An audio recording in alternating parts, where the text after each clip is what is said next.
반갑습니다. 예, 추운 날씨에 다들 사랑해 주셔서 너무 감사하고 우린 추운데 목사님이 따뜻한 아프리카에 가시는 잠깐 시간에 기회를 얻어서 제가 여러분과 말씀 나눠드려서 너무나도 감사합니다. 하나님 이 시간 임재해 주셔서 우리에게 친히 말씀해 주시기를 간절히 기도합니다. 우리 옆에 분하고 한번 인사할까요? 사랑하고 축복합니다.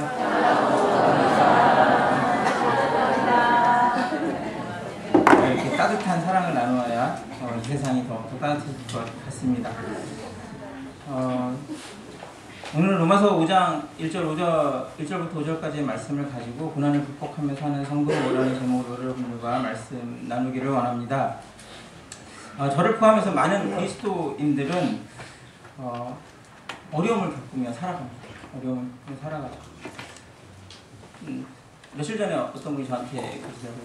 목사님 살이 많이 좀 빠지신 것 같아요. 그러시더라고요. 그래서 제가 연말 연시에 모임도 많고 어떤 날은 거의 기절하기 직전까지 먹기도 하고 다이어트 한 적이 없는데 왜 살이 빠졌을까 생각을 했는데 또 운동도 못했거든요. 뭐 연말 결산하고 이사회 준비하고 뭐 여러 가지 바쁜 일 때문에 운동도 못하고 뭐 제가 최근 한 달 동안 가장 열심히 한 운동이라 그러면 기침? 기침을 너무 열심히 하니까 이 목 주위의 근육이 조금 발달되는 것 같아요.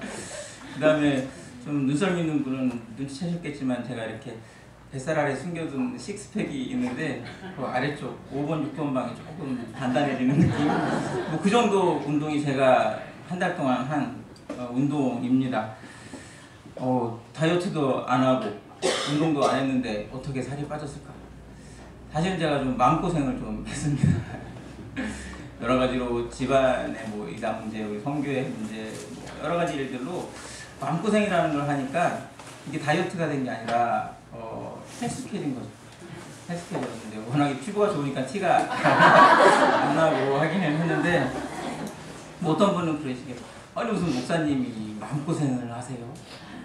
여러분 사실 목사나 뭐 수십 년 신앙생활한 우리 연륜 있는 신앙인들이나 다 마찬가지인 거예요. 우리의 삶에 고난이 오면 고난이다 기도하러 가야지 그렇게 하는 분 있으실까요? 만약에 정신없는 사람처럼 그렇게 하면 진짜 정신없는 사람이죠. 우리 그리스도인들도 슬픔이 오면 슬퍼하고 고난이 오면 마음고생이라는 걸 합니다. 단지 그 결과가 세상과 좀 다르다는 것이 오늘 우리는 그걸 알아보기를 원하는 겁니다. 건강 문제, 경제 문제, 또 가정의 여러 가지 일들 고난은 우리 삶의 일부인 것이 확실합니다. 그리고 딱히 그 고난을 피해갈 별다른 묘책이 우리에게는 없습니다. 중요한 것은 어려움 중에도 유일한 소망 대신 주님을 바라보는가 바라보지 못하는가 하는 그 문제인 것이죠. 결론적으로 고난은 없을 수 없습니다. 근심도 없을 수 없습니다. 그러나 우리는 아주 낙심하지 않는다라는 특징을 가지고 있습니다. 지난번에 목사님이 설교하시면서 보여준 영상이 있죠. 그 부부가 몸이 아프고 여러 가지 정말 죽음의 고비를 넘나들면서 그 고난을 통해서 하나님 감사하는 그 젊은 부부의 영상을 봤는데요. 저도 그날 너무 감동을 받았어요. 제가 예배 시작하기 전에 딱 마음속에 먹고 있었던 것이 있었거든요. 이거 너무 힘들어. 이거 내려놔야지.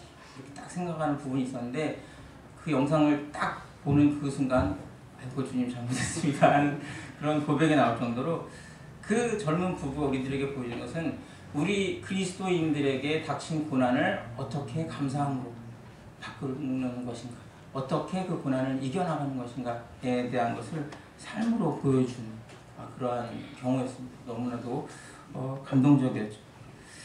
그리스도인들이 고난을 받아도 낙심하지 않을 수 있는 이유와 근거 무엇이 있을까? 오늘 로마서 5장의 말씀을 가지고 한번 찾아보기 원합니다. 먼저 첫 번째는 우리를 의롭다 하심입니다. 1절에 그러므로 우리가 믿음으로 의롭다 하심을 받았으니 라고 바울은 이야기하고 있습니다. 사도 바울은 로마서 1장부터 4장까지 스스로는 해결할 수 없는 죄인된 우리를 향한 하나님의 구원의 은혜를 쭉 이야기합니다.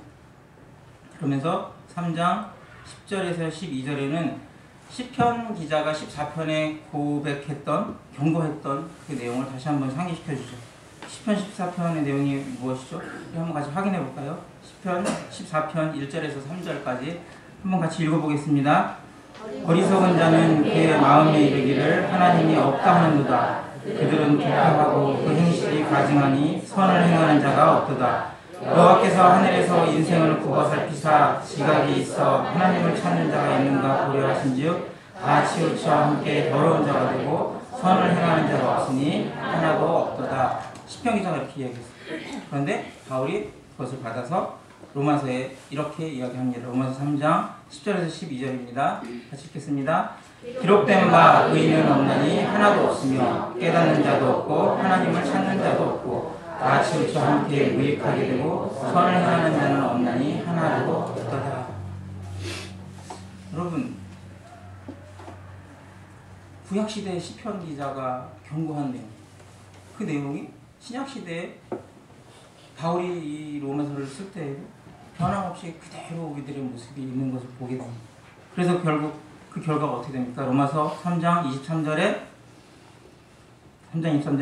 모든 사람이 죄를 범하였음에 하나님의 영광에 이르지 못하더니. 여러분, 계속해서 구약시대부터 선지자들이 경고하고 하나님이 여러 가지 사인들을 보여주시고 가르치심에도 우리 사람들의 그 본성이 변화되지 않는 모습을 보게 됩니다. 로마서에 바울이 고백할 때까지 사람들의 모습은 그대로고 결국 모든 사람이 죄를 범하여 하나님의 영광에 이르지 못하는 그 상태에 머물러 있는 것입니다. 얼마나 무서운 선언입니까? 아무도 무지하지 않다는 것이죠. 그리고 내가 다른 사람을 가르쳐서 저기 더 나쁜 놈이 있는데요 라고 이야기할 수 있는 근거가 우리에게는 없다는 사실입니다. 그저 하나님의 거룩하심 앞에 우리 모두는 죽어 마땅한 죄인일 뿐이라는 절망적인 말씀입니다. 그런데 여러분, 여기서 주목해야 할 부분이 있습니다. 바로 3장 21절을 시작하는 단어가 아주 특별합니다. 이 3장 21절, 22절 한번 읽어보겠습니다. 그러나 이제는 율법에 하나님의 한 의가 나타났으니 율법과 선지자들에게는 증거를 받은 것이다. 곧 예수 그리스도를 믿음으로 말미암아 모든 믿는 자에게 미치는 하나님의 의인이 차별이 없느니라. 21절에 그러나 라고 시작되어 있어요. 한국어 성경에는 그러나가 없어요. 이거 몇 배인지 모르겠어요. 근데 원문과 다른 번역 성경에 보면 그러나 라고 시작을 합니다. 이 21절의 그러나가 얼마나 중요한데요. 이 21절의 그러나 한마디로 모든 것이 바뀌게 되어 있습니다. 그게 뭐 하실 분도 있겠지만 바로 이 한 단어가 인류 최대의 복음을 선포하는 시발점이 되는 거죠. 그러나 이제는 율법에 하나님의 한 의가 나타났으니, 바로 이 그러나 이전과 이유가 완전히 바뀐다는 것이죠. 하나님과의 화평과 죄의 용서와 우리를 의롭다 하심이 예수님의 구원 사역으로 가능해졌다는 엄청난 선포를 그러나로 시작하는 거예요. 그러나 이전과 그러나 이후의 삶은 달라지는 것입니다. 어떻게 달라졌냐고요? 에베소서 2장 1절에서 5절 말씀입니다. 에베소서 2장 1절에서 5절 함께 읽겠습니다. 그는 허물과 죄로 죽었던 너희를 살리셨도다. 그때 너희는 그 가운데서 행하여 이 세상 풍조를 따르고 공중의 권세 잡은 자를 따랐으니 곧 지금 불순종의 아들들 가운데서 역사하는 영이라. 전에는 우리도 다 그 가운데서 우리 육체의 욕심을 따라 지내며 육체와 마음에 원하는 것을 하여 다른 이들과 같이 본질상 진노의 자녀이었더니 금일이 풍성하신 하나님이 우리를 사랑하신 그 큰 사랑을 인하여 허물로 죽은 우리를 그리스도와 함께 살리셨고 저희는 은혜로 구원을 받은 것이다. 여러분, 허물로 죽었던 우리를 그러나 예수님의 은혜로, 예수님의 희생으로 우리를 살리셨다고 말씀하고 있습니다. 바로 이 사이에 그러나가 들어가죠. 허물과 죄로 죽었던 우리 그리스도의 은혜로 살아나는 길. 여러분, 오늘 선포되는 우리를 의롭다 하심은 바로 구원의 선포, 구원의 은혜, 우리에게 주어진 영원한 생명을 말하는 것입니다. 여러분은 눈을 좋아하십니까? 귀를 좋아하십니까? 저는 군대 가기 전까지는 눈을 좋아했던 것 같아요. 군대 갔다 오신 분들은 잘 아니까 군대 가기 전까지는 눈이 오면 강아지처럼 뛰어다니고 막 좋아했어요. 너무 좋죠. 근데 이제 군대 가면 눈 치워야 되거든요. 눈 오면 떨어질 때 치워야 돼요. 떨어질 때 치워야 되고 치웠는데 내리면 또 치워야 되고 그래서 아주 너무 힘들어요. 차라리 전쟁 나가는 게 낫지 눈 치우는 게 너무너무 힘들어요. 눈은 기다리는 두근거림이 있죠. 어렸을 때 그러잖아요. 우리 초등학교 졸업할 때 친한 친구들하고 야 우리 첫눈 오는 날 우리 잘 놀던 어디서 만나자 이러는 그래서 이제 중학교를 갑니다. 막 뿔뿔이 흩어지죠. 그리고 어느 날 학교를 가는데 이게 눈인지 비인지 진눈깨비가 그러면 나가서 허탕을 치기도 하고 그렇게 한두 번 당하다 보면 이제 안 나가게 되고 그 친구들 잊어먹고 그렇게 되잖아요. 눈이라는 거는 사실 좀 기대가 있습니다. 기다림, 두근거림. 날씨는 춥지만 추운 날씨 속에 하얀 눈이 쌓이면 그 안에서 왠지 모를 포근함이 있어요. 어제 우리 초등부 아이들도 그 포근함에서 막 실컷 놀다 왔을 텐데요. 그 눈이 오면 왠지 느껴지는 그 포근함, 추억, 화이트 크리스마스 이런 거 있잖아요. 추운 날씨에도. 그런데 눈이 온 후에 길이 지저분해져요. 눈이 온 후에 눈이 녹으면서 길이 점점 지저분해집니다. 그래서 나이가 들면 눈이 싫어지고 또 운전하는 사람도 눈이 싫어지죠. 그러나 여러분 가만히 생각해보면 눈이 더러운 건가요? 눈은 더럽지 않습니다. 깨끗한 눈이지만 원래 더러웠던 길이 눈 때문에 그 더러움이 드러나게 됩니다. 새하얗게 덮였던 그 길들이 그 더러움, 녹으면서 그 더러움이 드러나게 되는 것이죠. 반면에 비는 어떻습니까? 세차게 내릴 때면 우리가 생활에 지장을 받기도 하고 또 여러 가지 뭐 피해도 좀 있긴 하지만 그래서 좀 싫어하긴 하지만 비가 내린 후에 씻겨진 세상은 비가 개임 후에는 너무나도 깨끗하고 오히려 상쾌함을 주기까지 합니다. 여러분 이 비와 눈을 구약의 율법과 예수 그리스도의 은혜에 비유해 본다면 율법은 무엇에 비유할 수 있을까요? 우리의 죄와 더러움을 드러내는 눈과 같은 역할을 하는 것이 율법입니다. 로마서 3장 20절로 확인해 볼까요? 로마서 3장 20절입니다. 그러므로 율법의 행위로 그의 앞에 의롭다 하심을 얻을 유치가 없느니 율법으로는 죄를 깨달으니라. 율법을 우리에게 주신 것은 우리가 율법으로 구원받는 것이 아니라 율법을 통하여 그 더러움을 드러내고 씻어낼 기회를 주는 거죠. 그것이 바로 율법의 역할이죠. 그런데 그리스도의 십자가는 그 더러움을 씻어내줍니다. 그리고 우리를 의롭다 하십니다.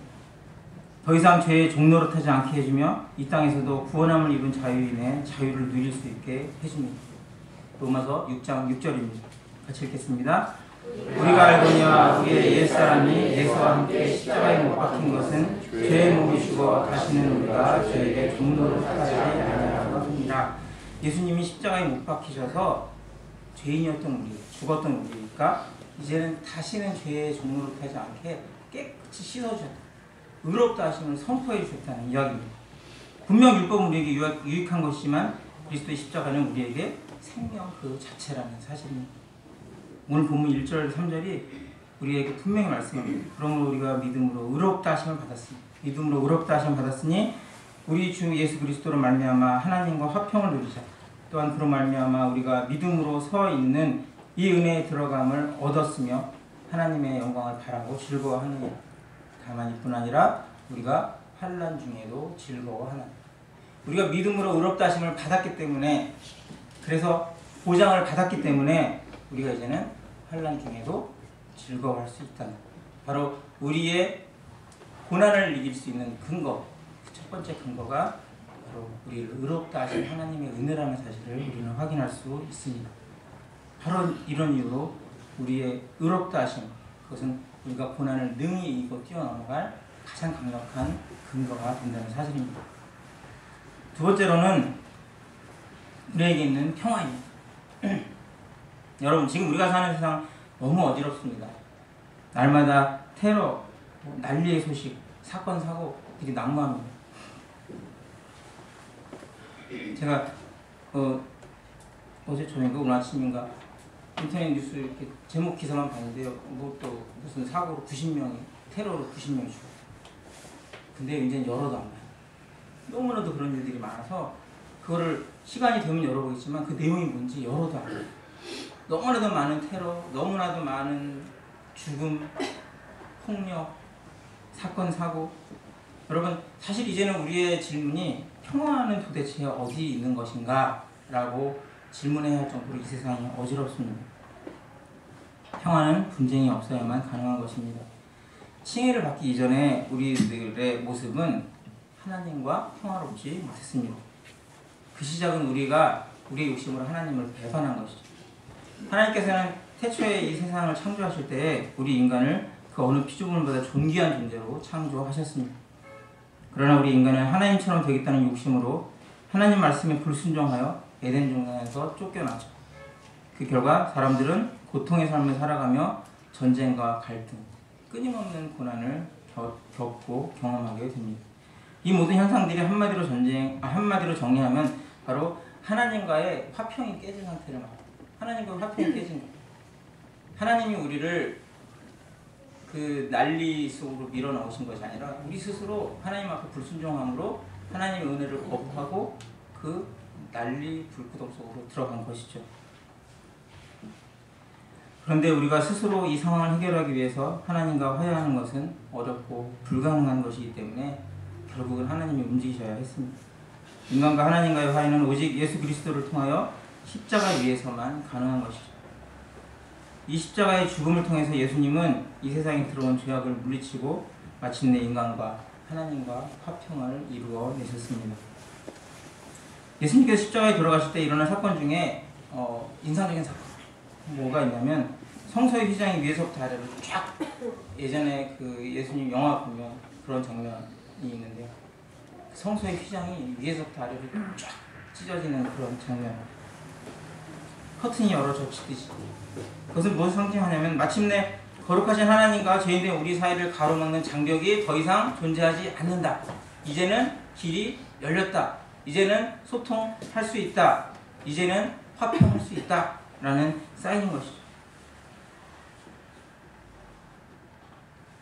우리를 가로막는 장벽이 무너졌다는 것입니다. 바울의 고백처럼 예수님으로 말미암아 우리와 하나님 사이를 가로막았던 담이 허물어지고 비로소 하나님과 우리가 화목하게 된 것을 말합니다. 그리고 이 화해는 아들의 목숨까지도 내어주셨던 전적인 하나님의 은혜였음을 우리는 기억해야 합니다. 그렇습니다. 그러나 이후에 모든 것이 달라졌습니다. 고린도후서 5장 18절입니다. 함께 읽겠습니다. 모든 것이 하나님께로서 났으며 그가 그리스도로 말미암아 우리를 자기와 화목하게 하시고, 이제는 예수 그리스도로 말미암아 그 은혜로 말미암아 우리를 하나님과 화목하게 해주셨어요. 그런 은혜를 입었어요. 이제는 우리가 하나님과 화평하게 되었고, 이 화평이 우리를 가로막는 고난을 이겨낼 소망을 우리에게 끊임없이 주고 있는 것입니다. 주 안에서 화평하기 때문에 이제는 고난이 닥쳐도 우리에게 소망이라는 것이 생겨요.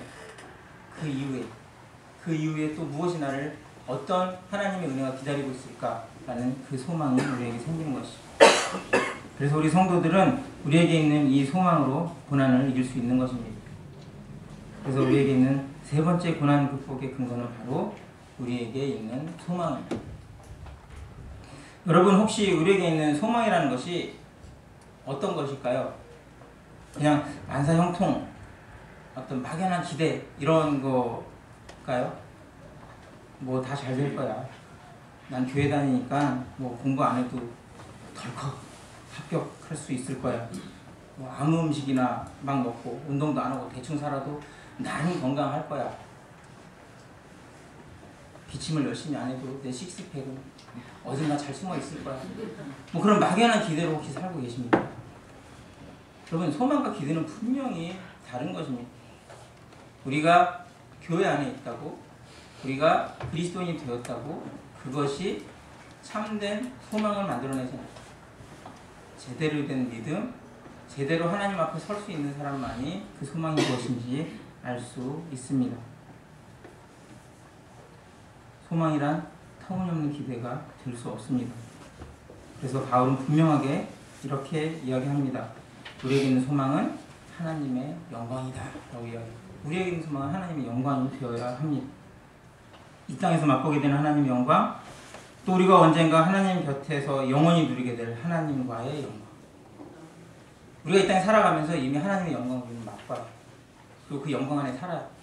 그리고 결국 마지막 때에 하나님 앞에 가서 하나님과의 영광을 또 누리게 되는 것입니다.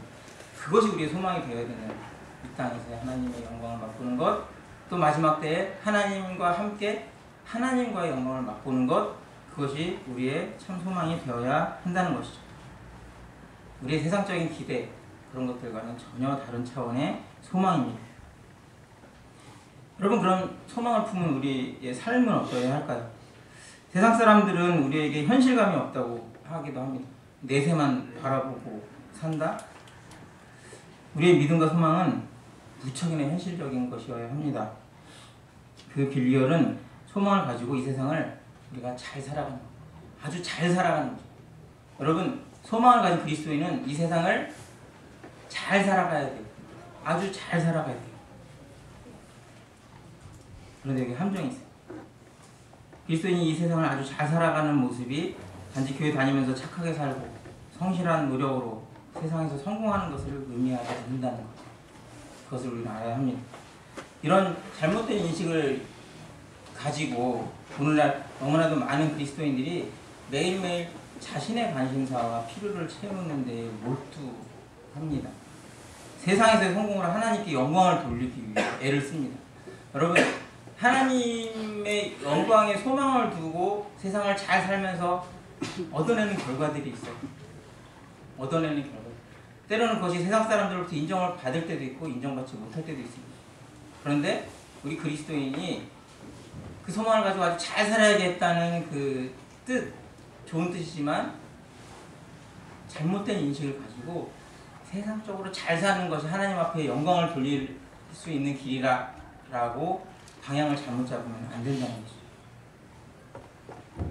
일부러 그렇게 마음먹지 않더라도 타락하고 치열한 세상에서 지금도 우리를 유혹하는 사탄의 계략에 우리의 마음을 너무나도 쉽게 빼앗기게 됩니다.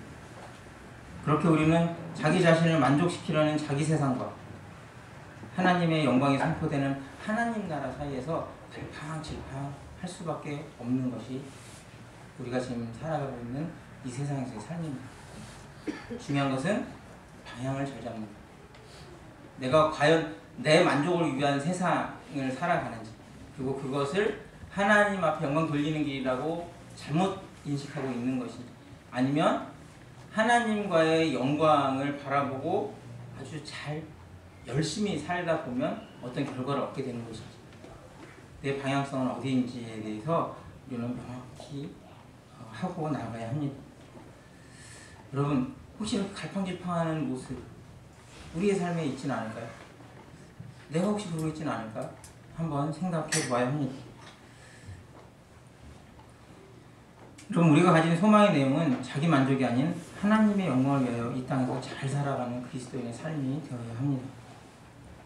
꼭 그런 삶을 살아내는 주양한 성도님께 되시기를 바랍니다. 그리고 이 약속의 말씀을 붙들어야 합니다. 로마서 8장 38절에서 39절입니다. 한번 읽어볼까요? 내가 확신하노니 사망이나 생명이나 천사들이나 권세자들이나 현대일이나 장래일이나 능력이나 높음이나 깊음이나 다른 어떤 피조물이라도 우리를 우리 주 그리스도 예수 안에 있는 하나님의 사랑에서 끊을 수 없으리라. 여러분, 우리에게 주어진 보증수표 같은, 우리에게 주어진 보험과 같은 거예요. 주님이 우리가 갈팡질팡할지라도 방향을 잘 잡고 나가면 결코 하나님과 우리의 사랑이 끊어지지 않을 것이라는 그러한 약속의 말씀을 우리에게 주고 계십니다. 세상이 얼마나 험난합니까? 세상의 고난이 얼마나 그 깊이가 심하고 그 횟수가 얼마나 빈번합니까? 그 와중에도 낙심하고 쓰러지지 않으면 이런 소망을 붙들어야지만 우리가 살아갈 수 있는 것입니다. 그 무엇도 그리스도 예수 안에 있는 하나님의 사랑에서 나와 하나님을 끊을 수 없다라는 확신을 가지고 있어야만 우리의 소망은 더욱더 강력해지는 것입니다. 그래서 오늘 바울사도는 본문 5절에서 이렇게 고백하고 있는 것이죠. 소망이 우리를 부끄럽게 하지 아니함은 우리에게 주신 성령으로 말미암아 하나님의 사랑이 우리 마음에 부은 바 됩니다. 소망이 있기 때문에 우리가 비록 고난을 당하고 또 핍박을 받을지라도 결코 부끄럽지 않고 낙심하지 않을 수 있다라고 바울은 이야기하고 있는 것입니다. 그래서 소망이 우리를 부끄럽게 하지 않는다고 합니다. 여러분의 삶을 이 소망으로 가득 채우시길 바랍니다. 그래야만 우리에게 쏟아지는 고난과 핍박으로 인하여 낙심하지 않고 부끄럽게 되지 않는 것이죠. 당당하게 되는 것이죠. 그리고 끝으로 우리가 확인해야 하는 사항이 있습니다. 조금 안 들었으면 하는 내용일 수도 있지만, 네 번째, 고난은 우리의 삶 속에 항상 있을 것입니다. 여러분, 고난은 우리의 삶 속에 그냥 쭉 있을 거예요. 믿으십니까? 안 들었으면 좋겠죠. 요거까지만, 요번 고난이 끝 하고 싶죠. 근데요, 너무나도 하죠. 고난은 우리의 삶 속에 앞으로도 쭉 있을 겁니다. 언제까지? 주님 오실 때까지. 여러분, 우리 성도들은 한편으로 하늘에 소망을 두지만 다른 한편으로는 이 세상을 결국은 살아가야 합니다. 그래서 우리의 삶에는 고난이 항상 있을 것이고, 또 뭐가? 핍박이 추가돼요. 그리스도인의 삶이 그래요. 고난만 있는 게 아니라 핍박 추가.